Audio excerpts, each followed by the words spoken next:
Wes Huber here with fantasypoints.com. We're going to talk about Kenneth Walker III, Michigan State, formerly with Wake Forest. So this guy, I mean, he's one of the most electric running backs in the draft. He's not, right around average in size. He's built though. He's got some thickness to him. 65th percentile BMI. He's got some decent sized hands, and we'll get back to that in just a minute. As far as the testing though, 80th percentile 40 time, gotta love it. 78th on the 20 split, 76th on the 10. He's also got a 65th percentile broad jump, so we know he's got the tools. He's got definitely has what he needs there. If you go back to his 21 tape, I mean, he single-handedly led Michigan State to the victory over Michigan, their only loss of the season.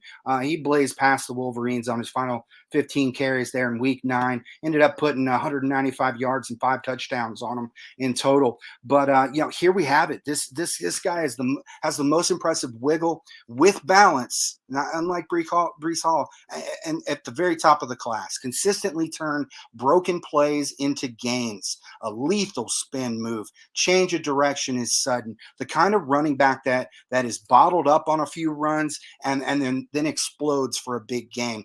Outstanding jump cut. Perhaps his trademark move. Combine that with his plus vision. Walker has a knack for cutting into the optimal lane. He plays defenders as they're trying to attack. So jumping back to his hand size, the hand size is partially correlated. I wouldn't directly correlate it to receiving ability, because we have seen some guys with smaller hands, but it definitely helps.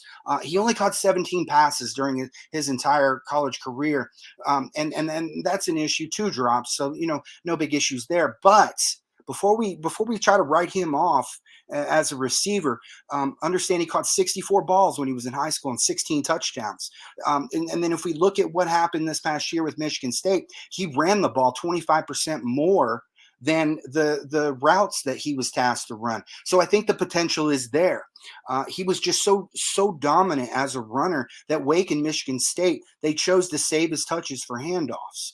Making matters worse, 5 of the 13 balls that Walker was able to collect during the 21 season were off target. So the Spartans, I mean, bottom line, they did not involve their running backs in the passing game, unless you look at Connor Hayward, who they used as more of a tight end. But Walker, he still averaged 9 yards after the catch per reception and generated over a 111 targeted passer rating. So I think that the potential is definitely there. So if he's drafted into a man blocking scheme, just go ahead and mark it down. This kid, he's going to be an absolute stud. Putting him into space, especially against smaller guys, is just, you're asking for it. So I will say, though, he was a little over aggressive, maybe even impatient while waiting for some pulling blocks to develop. That's something that he can work on. He's not the type of running back that's going to bowl his way over defenders, and he's not a major pile mover. But he does work to remain upright for teammates to push him forward, and that's something he's tough to bring down. And we see so many examples of that on his 21 tape. So.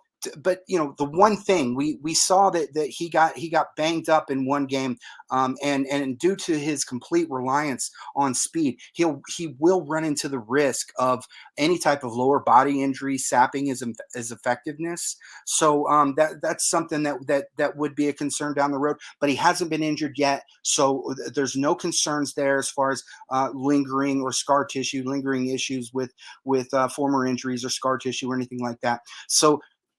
To really sum him up, he's a one-cut running back that, in addition to his speed, he's got an additional burst element. He works through arm tackles very well, despite his lack of physicality. He's got some outstanding elusiveness that actually allows him to be dangerous at the goal line. He's not small, so he does pack quite a bit of momentum. And then he's like Brees Hall. We're talking about 2-4-3 guys here. So when he breaks outside contain, you're essentially asking him to take it to the house. So I saw a lot of Tony Pollard in in his game. That's somebody that I think is a decent comp. But I think overall, with everything that he brings to the table, I think he's a little more dynamic than Tony Pollard. I think we're going to see him develop as a receiver. I would actually do a combined comp of Tony Pollard slash Rashad Penny here. Tony Pollard's receiving potential, I think, is the ceiling here for Walker. I know that may seem like a lot, but that's where I see it. And then he's got a lot of that explosiveness that we see from Rashad Penny.